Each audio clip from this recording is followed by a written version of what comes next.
Welcome to the show, Allowed to Talk. And on the show today, I want to talk about the book that I wrote a few years back. And the name of the book is Marriage, Mind, Funk, and Mindfulness. Now, mind, funk, F-U-N-K, not the other word. But they do F with your mind, the people in the book. Not all of them. There's one in particular that really F'd with my mind. And that'll be chapter 15. But today I'm on chapter 8 about one of the persons in my life. Now, when I got to know her, I was much older, probably in my mid-late teens, working at Ford Indian Town Gap in Annville, Pennsylvania, in the mess hall with my older sister and my cousin, and my one niece worked back there too.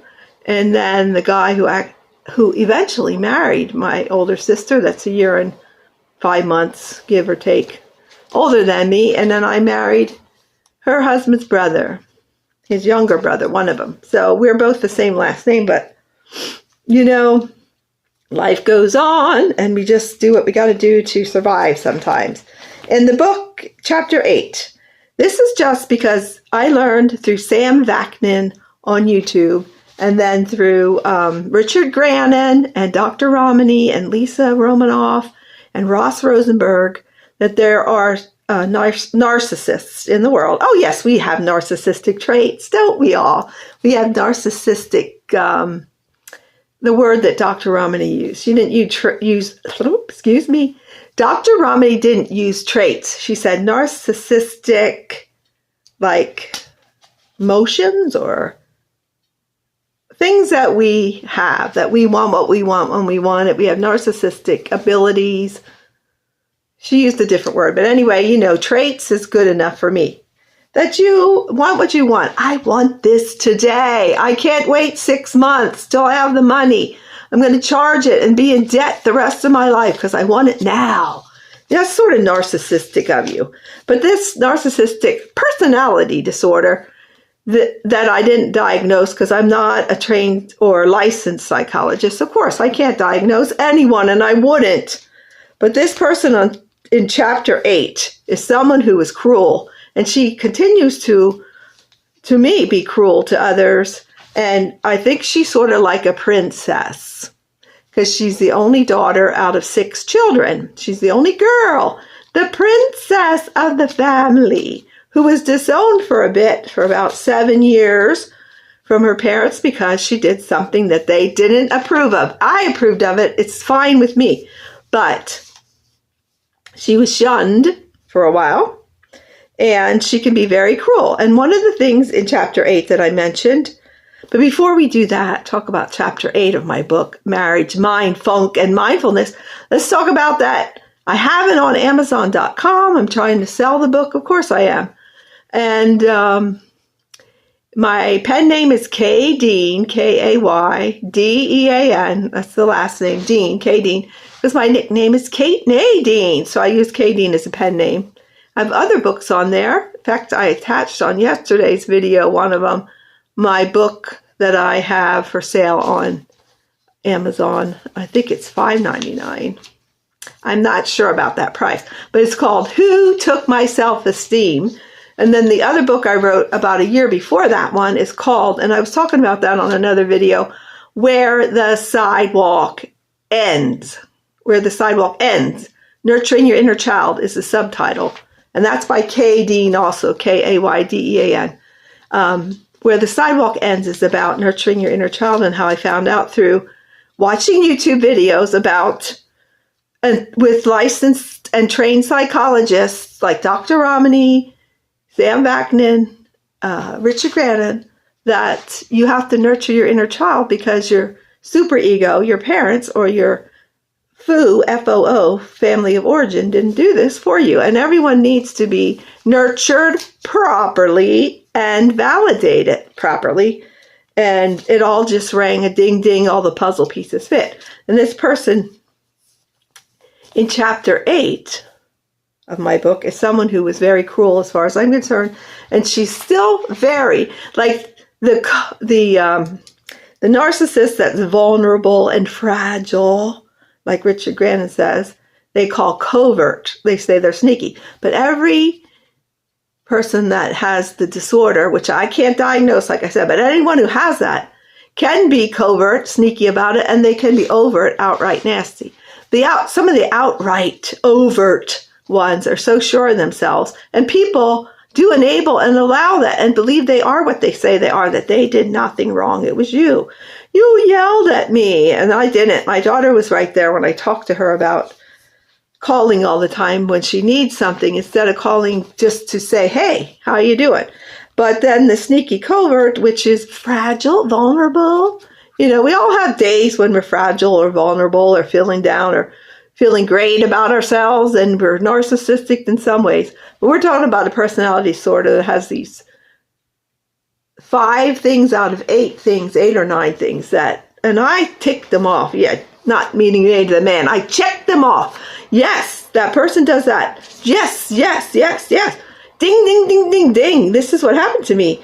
Now, this is not till chapter 15 when I get into being narcissistically abused. But chapter 8 is about someone who's a princess, the only girl out of 6, all brothers. And she was right, like sort of in the middle. I'm not sure which the birth order is. I'm not going to get into that. But her name, I called her Mona. Chapter 8, Mona. She's cruel. It's her way or the highway. I agree with her daughter that has disabilities that being tough, it works to get her to do things. But now that the daughter's in her 40s, you know, she should give her a little more compassion, maybe. Because I see some of the looks her daughter gives her when we're with them, when we go down to her house to visit. And she's cruel, period. And it's my husband's sister, Donna. And just to mention the thing that she was cruel about that I think was the worst is how we had a discussion about Christmas. And my husband had a little bit of extra fat around his breasts area. Men can get breast cancer. Look it up if you don't believe it. But he had some fatty tissue there. And she gave him a bra for Christmas, wrapped it up. And when he opened it up, she laughed hysterically. Let me laugh like her. I love her, don't get me wrong. She's my sister-in-law. She's my husband's sister, and he loves her too. We both love her. We do now enjoy being around her and her daughter. We love being around her friends. She's turned out to be pretty good, but she's been a cruel son of a gun. And I'm going to laugh like she laughs because that's just what I feel like doing.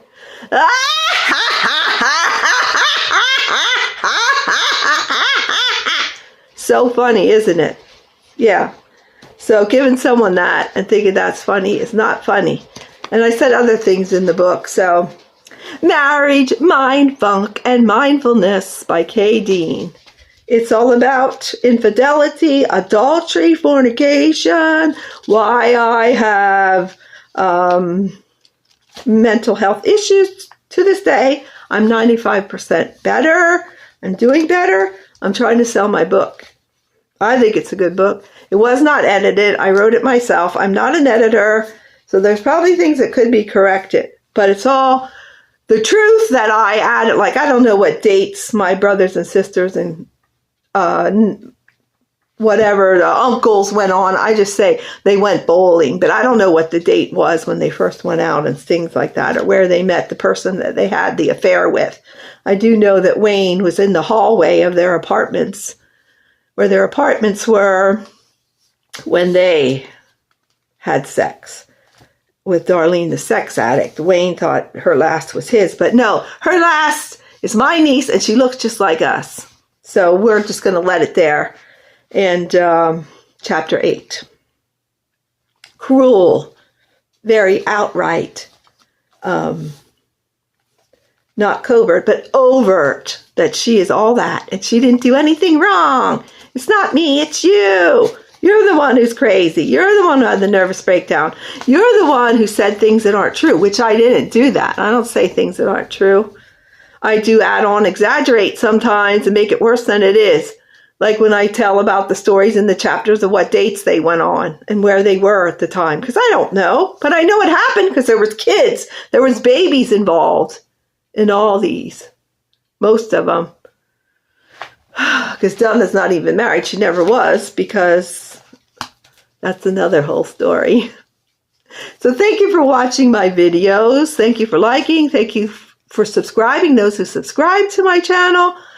especially watching my videos and being interested and caring. My husband's on a job interview right now, so he's going to get a part-time job. And I applied for a 19-hour-a-week job, so that's going to help pay our mortgage off early, not just our small Social Security checks. Let's hope they don't use that for other things in this country of the United States of America. So thank you for watching, liking, subscribing, and I hope you just keep dancing, singing, making music, and having fun as much as humanly possible. Keep peace as much as possible. And sometimes it's not possible, but we're going to try. May the Lord be with you. Take care.